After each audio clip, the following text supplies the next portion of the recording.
You wake up in the morning, and before you even open your eyes, a familiar weight settles over you. It's not just physical exhaustion, it's a deeper, more insidious fatigue. As if your mind is dragging invisible chains. The day hasn't even begun, but every thought, every breath, every moment of silence feels heavy, burdensome. You look around, and the world appears normal. Life goes on. Your phone buzzes incessantly with notifications, messages, emails, reminders disguised as opportunities. Somewhere, a voice, perhaps your own, perhaps society's, whispers, "Come on. You can do it. Keep going. Be more. Do more. Never stop." But here's a truth that's rarely spoken aloud. You're not just tired. You're not weak. You're sick. And this sickness isn't just within you. It's woven into the very fabric of the society we live in. We exist in an era where suffering no longer has a visible face. There are no iron bars, no shouting bosses, no overt chains. Yet, there's a far more insidious form of control at play, the invisible imperative of performance. You've become your own oppressor. What was once an external command, work, obey, has morphed into a relentless internal whisper, a voice that tells you, over and over, you must do more, be more, produce more, never pause. The philosopher Byung-Chul Han calls this the performance society, a system where you believe you're free, but in reality, you're more trapped than ever. You're ensnared by the notion that every second must be productive. Every action must yield results. Every breath must propel you toward a goal. If you pause, if you falter, if you rest, a quiet voice accuses you.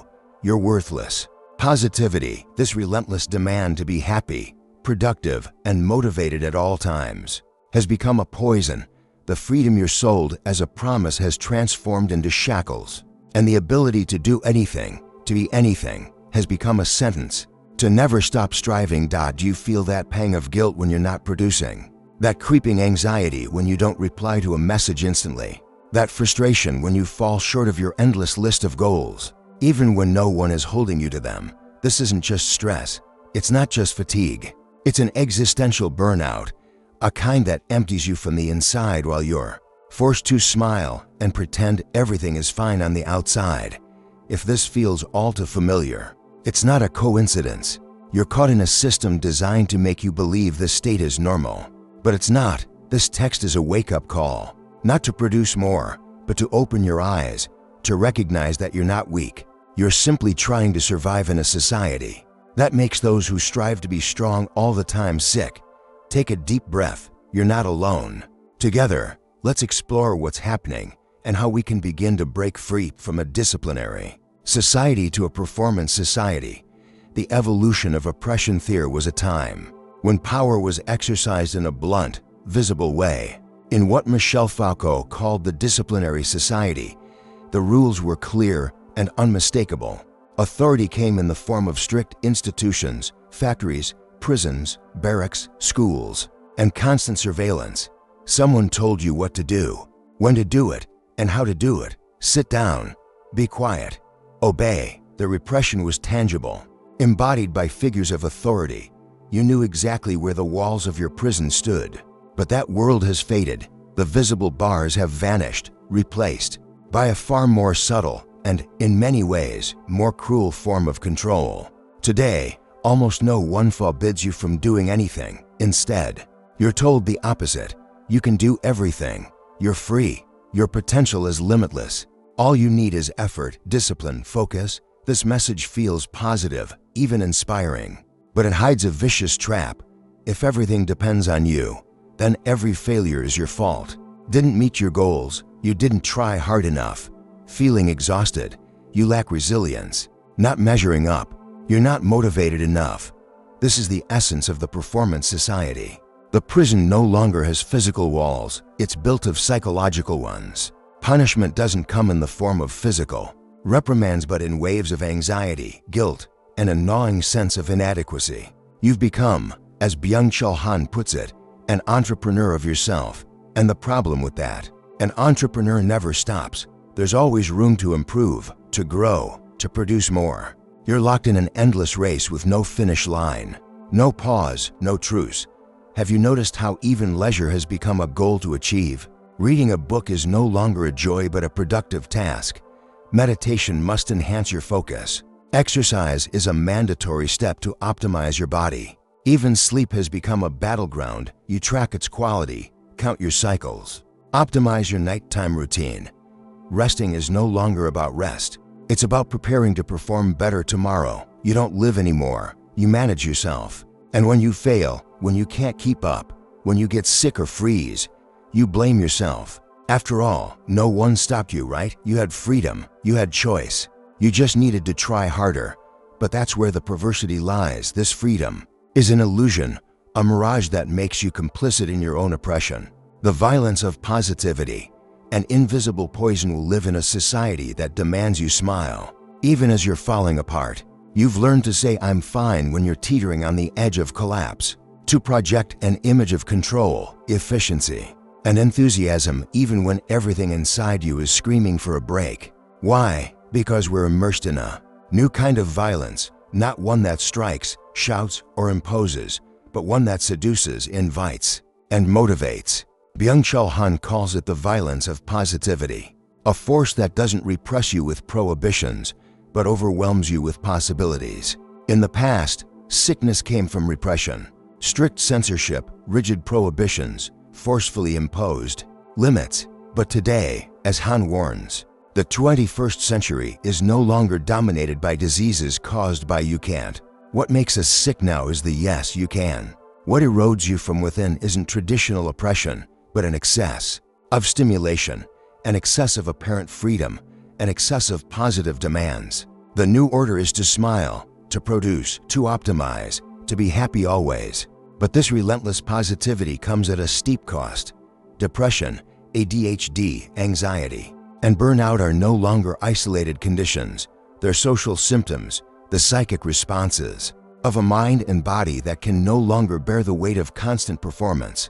And the cruelest part, in this system, you stop being a victim and start feeling guilty. Couldn't be productive today. You're lazy, feeling unmotivated, you lack focus, on the brink of collapse. You're not grateful enough, not disciplined enough, not enough. The blame is always yours. This is how positivity poisons you.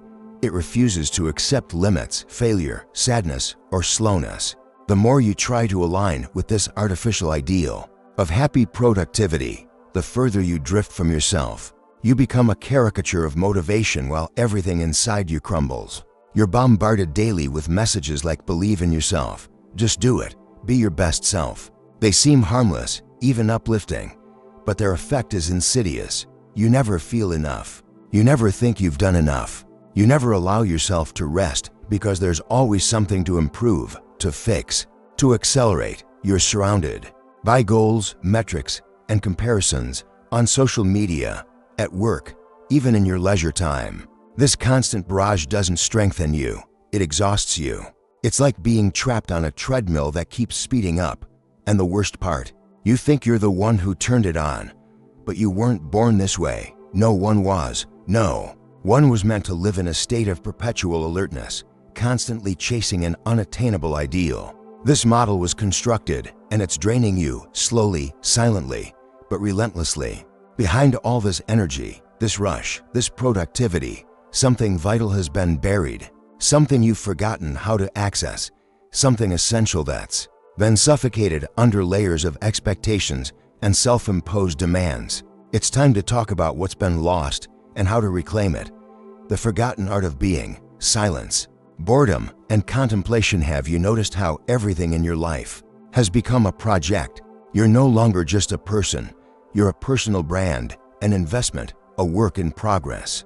You're expected to develop, market, and reinvent yourself constantly, not because you want to, but because if you don't, the world labels you as outdated, lazy, or irrelevant. This pressure no longer comes from a visible authority like a boss or a government. It comes from within.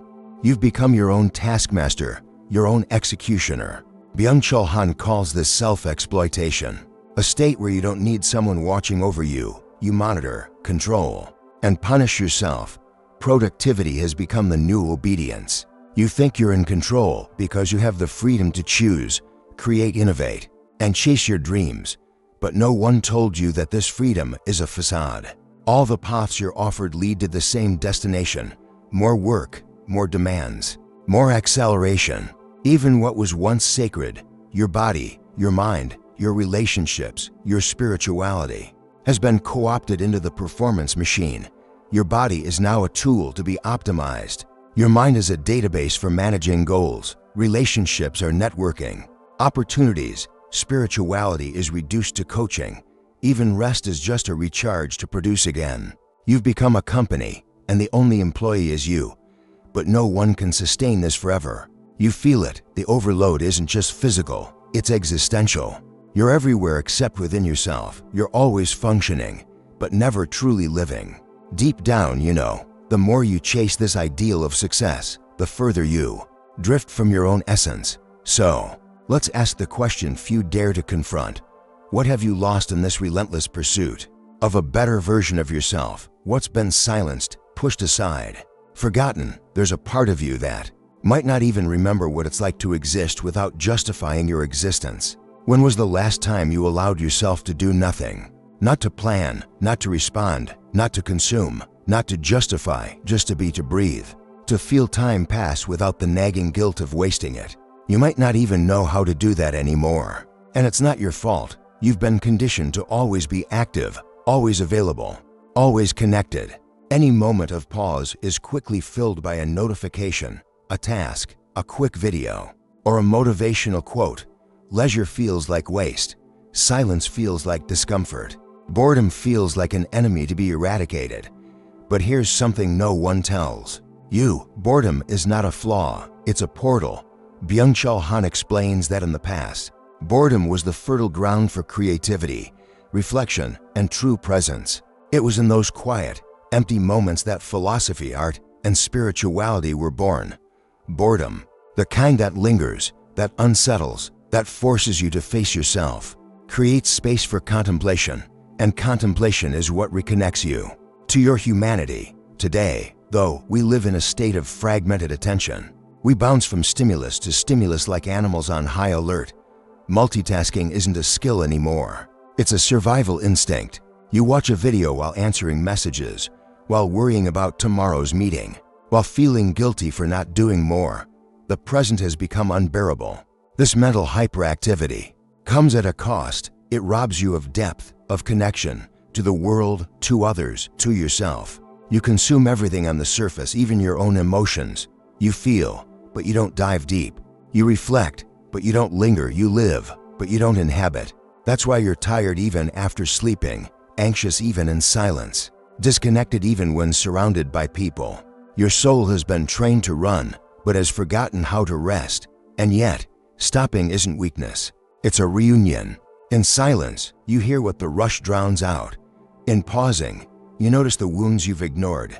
In emptiness, you rediscover who you are beneath the layers of productivity imposed upon you. But this return to being requires courage. Courage to slow down, to face the discomfort of doing nothing, to endure the void until it becomes fertile, to say no to the relentless demand to perform. The revolutionary power of not being able. Byung-Chul Han offers a radical idea, one that might feel strange at first, but could hold the key to escaping this crisis: the power of not being able. In a world that equates freedom with the ability to do everything, true liberation begins when you reclaim the right to not do, to not act, to not want, to simply be unable. This sounds counterintuitive, doesn't it? We've spent our lives chasing the power to achieve, to travel, to produce, to decide. But the power to do has become an imperative. You can, so you must. And what if you don't want to? What if you can't? What if you're just tired? Society's response is clear: you've failed. In this model, there's no room for vulnerability, no space for no. Anything that doesn't fit the logic of action, achievement, and growth is labeled as weakness, laziness, or deviation. But what if true strength lies in that space of refusal? Saying no is an act of power. Rejecting the endless rush, the overload, the pressure to improve constantly is a gesture of resistance. Choosing not to seize every opportunity, not to follow every piece of advice, not to answer every call, is saying yes to yourself. This not being able is revolutionary. It shatters the myth of infinite productivity. It dismantles the cult of being the best. It restores what's been stolen from you, the right to exist without constantly proving your worth. When you embrace this no, something shifts inside you. Anxiety gives way to silence. Guilt transforms into presence. The rush becomes breathing. You no longer need to chase yourself because you're already here, whole enough now. But don't be fooled. This freedom isn't comfortable. It demands confrontation. It requires you to look into the void and say, I accept not being everything. I accept not doing everything. I accept just being. This goes against everything you've been taught. That's why so many fall ill trying to free themselves, swapping one set of shackles for another without realizing it. The true challenge isn't to do more. It's to stop, to let go, to say enough. The cry of your soul, a call for a new way of being. Burnout you're experiencing isn't just tiredness. It's a symptom of a broken way of life. It's a cry from your soul, a desperate plea for something different. If you've read this far, it's because something inside you is screaming, perhaps quietly, perhaps stifled, but screaming nonetheless. You sense, even if vaguely, that something is profoundly wrong with how we're living.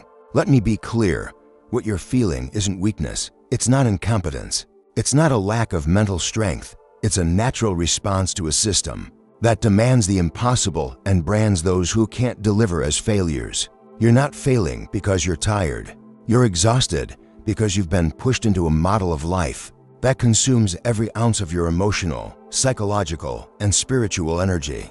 The system has turned you into a machine of production, a showcase of performance, an avatar of success. And in this frantic race for an unattainable ideal, what's lost is the most precious thing of all, meaning. Byung-Chul Han is unequivocal.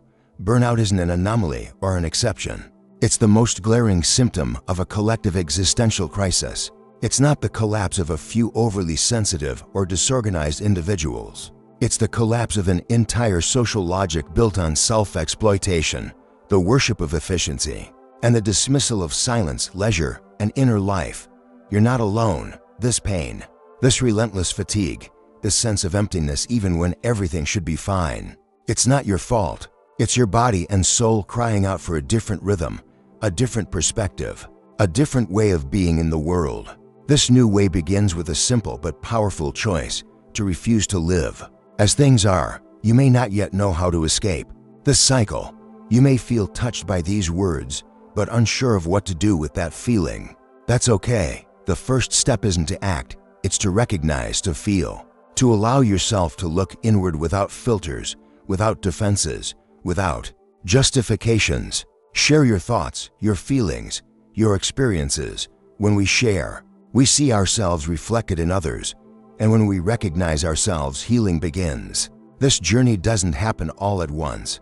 Transformation unfolds in layers, through conversations, reflections, and small moments of clarity that accumulate until one day, you wake up different, more whole, more aware, more free.